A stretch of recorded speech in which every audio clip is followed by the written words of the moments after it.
Hey everyone, Jordan here. Today we're looking at a new power supply from Lian Li, the Edge Gold. This has been designed for primarily dual chamber cases, and unlike traditional power supplies has been designed in an L shape, making it really easy to connect your cables straight into the unit when they're installed in a case, over like your traditional power supplies where you kind of had to install them at 90 degrees. Now this one comes in 750 watt, 850, 1000 and 1200 watt models. Now for the 1000 and 1200, Lian Li have also added a detachable hub, which enables you to plug in 4 USB headers and 5 PWM fans. That hub is then powered by the power supply. You can actually move it somewhere else in the case and power it with a PCI cable. Of course, I'll show you that when we get in there later on. You can also get it separately though if you do want to use it with a smaller wattage. It's going to be around $17, so not too expensive as an add-on. So the 750 watt comes in black, and then the rest are going to come in black and white in the different wattages. And you can see we've got a cybernetics gold, which is great. We generally see a lot of companies going away from the 80 plus standards as cybernetics a little bit more reliable. And then also a massive 10-year warranty. Brief information about how to connect everything up. Then we have got the guide, which covers all of the different wattages there, and then tells you all the different lengths and the cables that are included. Nice soft bag with all the cables in, kind of like a gym bag. And we've also got some cable combs underneath as well. There's the power supply itself. Put that to the side. We've also got some cable ties and 4 insulation screws for your case. And then here's the hub as well. That's actually currently detached, but I will show you how to connect it up in a minute. So I'll quickly show you the L design that I mentioned, so it'll be easy to connect things in when you've got it installed in your dual chamber case. I'm going to put that to the side though, come back to that in a minute. Let's have a look at our cables first. We've got our cables for the hub. So there's a 4-pin PWM. We've also got a USB to USB 2 header for internal connection, or you can also do the hub onto an external USB type A, which is quite convenient. Big old bag of cables, as you can see there. Now, all of these cables have got a plastic coating but have a braided texture. They feel very close to the Asus ones I looked at, the Asus Tough Power Supplies. Not quite as supple, but still feel very premium. So here we've got a lot of different cables. Let's just sort these out and go through them. So I've got all the cables laid out. As you can see, we've got quite a lot here. Just bear in mind this is the 1200 watt unit, so the top end you may have a little bit of deviation. If you go for a 750 or an 850, you may not have as many PCI cables, for example, but the ones that I do know about I'll tell you about as we go. So first of all, on the left hand side we've got our 24 pin. Obviously everyone's going to have that one. There's 2 8-pin EPS connections. They can break off as well if you're going to use an 8+4.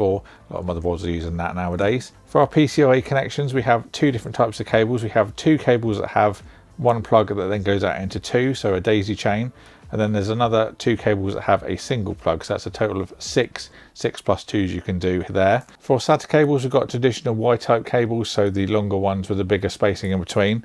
And we've also got a cable that has 4 very closely together, so 15mm spacing, so perfect if you're going to use multiple hard drives or SATA drives, maybe making a home server, something like that. That's perfect cable for that. Lastly, for a peripheral, we've got a Molex connector. There's 4 on there. Also worth mentioning that the 24 pin, the CPU and also the GPU wires, the Edge cables, all use thicker and stronger terminals with a lower contact resistance, unlike other power supplies. Now the 12 watt high power cables, there's a few things to pay attention for here.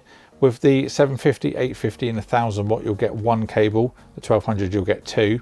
The 1000 watt and 1200 watt support up to 600 watts on the cable, and the 750 and 850 support up to 450. The additional cable with the 1200 watt is a 8+8, so that will go from the power supply to then a standard 12 watt high power. So you can support up to 2 40 or 50 series cards with the 1200 watt, and the rest will just come with the one. These have also got a blue colouring as well, so you know when you've got it connected fully into your graphics card as that colour will disappear.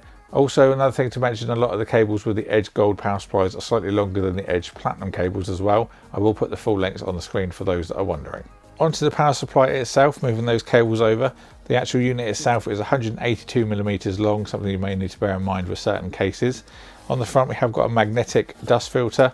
You can easily just take that off to clean it. There you can see the 120mm fan. That also has a fanless mode as well, so lower RPMs, it won't spin up. A little bit tricky to see through the fan blades, but just under there we have a top-end industrial EPCOS capacitor in addition to the traditional Japanese capacitor, so really high-grade components they're using in these units. Nothing really to talk about on the back. We've got our power switch, traditional mounting screws.